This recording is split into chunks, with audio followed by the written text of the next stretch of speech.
Salut les amis et bienvenue sur cette nouvelle vidéo du site www.moonwatch.fr. Précédemment, je vous avais présenté une vidéo dans laquelle je citais 5 montres que je regrettais d'avoir achetées. Aujourd'hui, concept un peu différent, je vais vous présenter 5 montres que je regrette d'avoir vendues. Lorsqu'on est passionné d'horlogerie, on acquiert de nouvelles pièces au cours des années. Et souvent, il faut laisser une place dans la boîte à montres pour plusieurs raisons, soit pour une raison financière, puisque une montre ça coûte cher, donc pour en acheter une nouvelle, il faut en vendre une autre histoire d'avoir un apport ou les fonds. Soit tout simplement parce qu'on ne la porte plus et dans ce cas-là, ça ne sert à rien de la conserver, autant faire profiter quelqu'un qui la souhaite vraiment. Et le fait est qu'il arrive parfois qu'on regrette d'avoir vendu des pièces. Et moi, c'est mon cas pour plusieurs montres que j'ai possédées et pour lesquelles je regrette de m'en être séparé. Alors il y a certaines montres qui marquent l'histoire et pour moi la Breitling Navitimer Cosmonaut en fait partie. Avec son affichage sur 24 heures, ce chrono à remontage manuel est une des montres Breitling les plus désirables que j'ai jamais eues. Je l'avais acquise pour quelques milliers d'euros vers 2010 et je m'en suis séparé afin d'acquérir sa petite sœur, la Breitling Navitimer 806. Alors les deux montres jouent dans la même cour puisqu'elles arborent un style similaire que j'affectionne énormément. Malheureusement, c'est finalement la 809, donc la Cosmonaut sur 24 heures, que je ne possède plus, que je préfère. Alors vous allez dire, on souhaite toujours ce qu'on n'a pas ou ce qu'on n'a plus, c'est un petit peu vrai. Honnêtement, je regrette maintenant de m'être séparé de cette 809 pour la 806, tout simplement parce que je la trouve beaucoup plus originale. En plus, son histoire, l'affichage sur 24 heures, la distingue des dizaines de références de la marque Ozel qui reprennent le design ultra connu des Navitimer. Il y a quelques années, j'ai trouvé un vendeur en Angleterre qui se séparait d'une IWC Ingénieur AMG chronographe.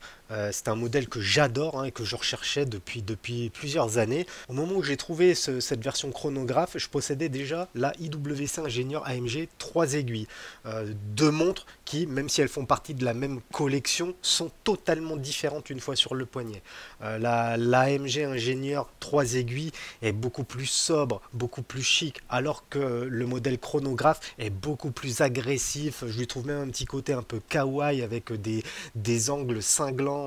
Donc vraiment deux montres de la même gamme, mais avec un design et une aura très très très différente. Le chrono beaucoup plus sportif, moins casual. Aujourd'hui, je me rends compte que ces deux montres sont complémentaires et je regrette de m'être séparé de ma 3 aiguilles suite à l'acquisition du chronographe. D'ailleurs, le chronographe sera bientôt en revue sur la chaîne, donc n'hésitez pas à mettre un petit pouce et à liker la vidéo. Le souci, je pense qu'on a à peu près tous le même problème quand on est passionné par quelque chose, c'est qu'il faut savoir soit se modérer, et soit passer à côté de bonnes affaires et puis prendre sur soi. À l'époque, je cherchais ce chronographe depuis tellement longtemps que quand j'ai eu l'opportunité, je me suis séparé de la 3 aiguilles sans même trop y penser, en pensant que finalement ça ferait doublon dans ma collection, mais le fait est qu'une fois au porté, à vivre avec la montre, elles n'ont pas du tout le même style ces deux montres. Et du coup, maintenant je regrette un petit peu de m'être séparé de la 3 aiguilles, surtout que ces gammes IWC AMG Ingénieur sont pour moi parmi les plus belles des IWC Ingénieur. Je trouve vraiment le design il est juste exceptionnel. En plus, la cote est fixe et monte progressivement. Alors on n'est pas sur des explosions de cote à la Rolex, mais du coup c'est plus compliqué d'en obtenir. Il y a beaucoup moins de montres sur le marché, elles sont moins disponibles, elles sont de plus en plus chères. Difficile d'en trouver en bon état, full set encore plus. Donc un petit regret sur cette IWC AMG Ingénieur 3 aiguilles qui m'a permis d'acquérir une autre montre que j'adore, mais c'est vrai que celle-là, je la regrette vachement. Alors la Panerai Luminor 356 Dirty Daylight, c'est une montre, si vous me suivez un petit peu sur les réseaux sociaux, sur mon Instagram, MoonWatchFR par exemple, vous savez que Panerai c'est une marque que j'adore, et surtout en ce moment, je sais pas pourquoi, je suis dans ma période Panerai, et je trouve que ces montres sont dingues. C'est vrai que c'est une marque qui est beaucoup critiquée, souvent on dit oh, c'est trop cher pour ce que c'est qu'un emboîteur, etc. Enfin bon, comme un petit peu toutes les marques, j'ai envie de dire. Mais bon, moi c'est une marque que j'aime beaucoup et cette 356 Daylight en fait, c'est une des plus belles Luminor chrono que Panerai a conçu. J'ai eu la chance de l'avoir après avoir galéré à la sourcer parce qu'il y a eu très peu d'exemplaires, elle est assez convoitée, les prix sur le marché sont assez chers et en fait je l'ai eu mais trop tôt. Je l'ai eu à une période où la montre me faisait rêver mais où j'étais pas encore prêt à l'assumer quand je la portais. Et du coup je l'ai très peu porté, j'ai fini par m'en débarrasser pour m'acheter je sais plus quoi, enfin bon, j'avais besoin de finances à ce moment-là, du coup je m'en suis débarrassé. Mais quel regret! En fait, cette montre, je l'ai eu vraiment à la mauvaise période parce que je portais quasiment que des montres de plongée à cette époque-là. Et là, je regrette trop. Aujourd'hui, mes goûts sont différents. Je suis dans ma période Panerai et franchement, j'aimerais tellement la récupérer cette 356. Surtout que moi, je l'ai vendue pas une bouchée de pain, mais c'était pas les cotes actuelles. Aujourd'hui, je porte régulièrement une 915, une 524, une 1662, et c'est vrai que celle-là, la 356, ça me ferait énormément plaisir de la récupérer. Je trouve qu'elle a un petit côté sale, hein, le Dirty Daylight, et ça j'aime beaucoup avec cette fausse patine. Voilà, c'est vraiment une belle montre. La carrure, elle posait super bien sur le poignet, comme pour toutes les Panerai. Encore une fois, spoil alert, vous allez avoir deux Panerai en revue très bientôt sur la chaîne. Donc encore une fois, abonnez-vous si c'est pas encore fait. Enfin bon, cette Panerai Dirty Daylight, c'est probablement la Daylight la plus difficile à obtenir. Très petite série, très convoitée. Perso, je sais que j'ai mis des alertes pour essayer d'en sniper une autre. J'espère qu'un jour je réussirai à la retaper.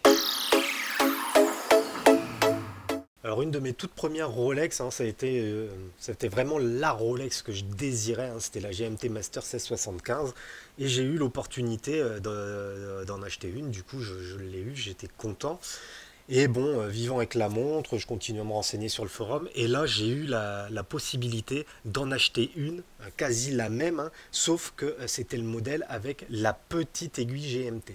Alors pour ceux qui connaissent pas trop Rolex et la GMT Master 1675, alors attention, je suis pas du tout expert de ces références-là, mais en gros, il y a eu deux formes d'aiguilles GMT, les formes telles qu'on les retrouve actuellement, donc avec un gros triangle, une grosse aiguille, hein, et une aiguille beaucoup plus petite, plus fine, que je trouve beaucoup plus discrète, beaucoup plus jolie.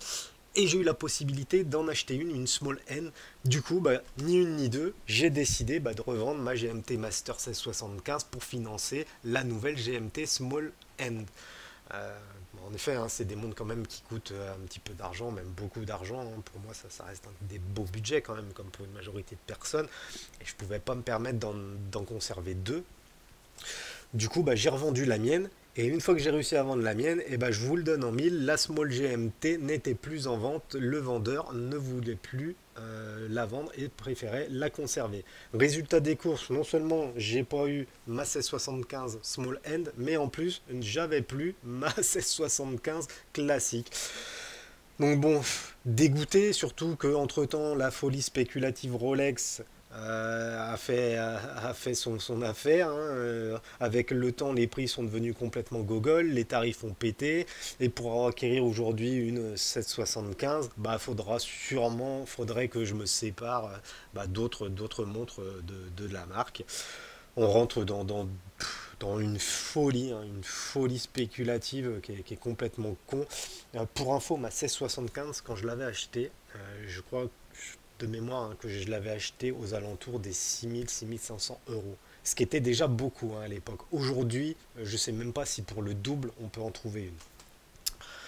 Donc bon, voilà, encore une grosse déception. Celle-là, elle m'aura déçu quand même parce que la 1675, pour moi, c'était vraiment une référence que j'ai longtemps voulu.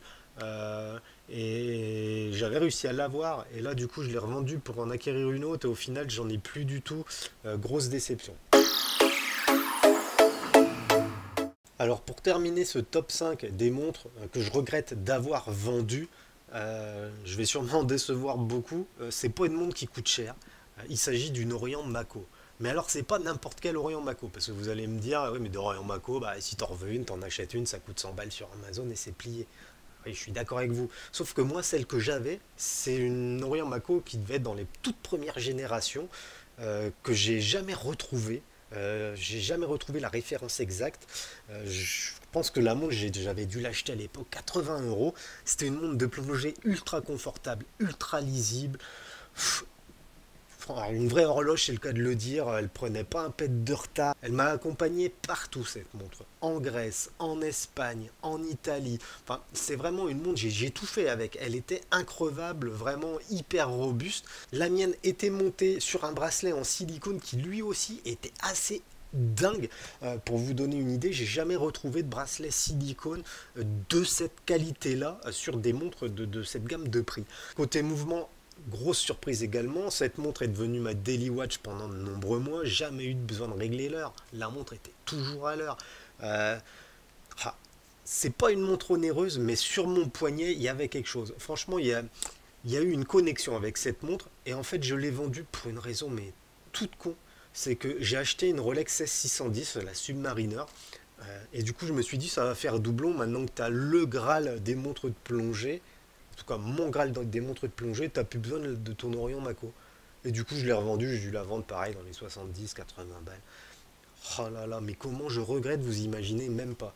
Déjà parce que avec cet Orient, je faisais tout sans me poser de questions. Alors, je suis pas du genre à me poser des questions quand j'ai les montres, hein. Généralement, je porte la montre, je vis avec, quoi. Elle prend un POC, elle prend un POC. Mais c'est vrai que quand c'est la Rolex 610 que j'ai au poignet, je vais éviter de foutre les mains dans du cambouis ou dans de la boue, je sais pas quoi. Avec la Mako, je me posais pas la question. J'ai revendu cette montre pour récupérer 80 balles alors que je venais d'en acheter une autre qui m'avait coûté plusieurs milliers d'euros. Faut être complètement débile. Là, sur ce coup-là, j'ai été une bille. Franchement, je suis dégoûté parce que la référence de cette Orient Mako, elle est juste introuvable aujourd'hui. D'ailleurs, j'ai noté la référence, c'est une EM75 C0-ACA sur le Rubber Orient. Vous voyez, si jamais vous en voyez passer une, moi je sais, c'est pareil, j'ai mis des triggers pour essayer d'en sniper une. Euh, cette montre, elle me manque pas mal. C'est vraiment une montre qui m'aura marqué dans ma vie. Une des premières automatiques que j'ai eues en plus. La première fois aussi que j'avais une belle montre japonaise. Hein. Et c'est vrai que je regrette tellement de l'avoir vendue maintenant. Voilà les amis, on fait pas toujours les bons choix. Hein. Cette vidéo, c'en est la preuve. 5 choix complètement cons hein, que j'ai fait, 5 ventes que que je n'aurais pas dû faire plutôt. N'hésitez pas à me dire en commentaire si vous aussi ça vous est arrivé de revendre une montre et de la regretter, voire même de la racheter par le futur. Hein. C'est-à-dire est-ce que vous avez vendu une montre et puis elle vous manquait tellement que vous avez fini par racheter la même. N'hésitez pas à me le mettre en commentaire. Sinon, pensez à vous abonner à la chaîne, à venir nous suivre sur les réseaux sociaux. Et moi je vous dis à bientôt pour une prochaine vidéo. Salut les potes!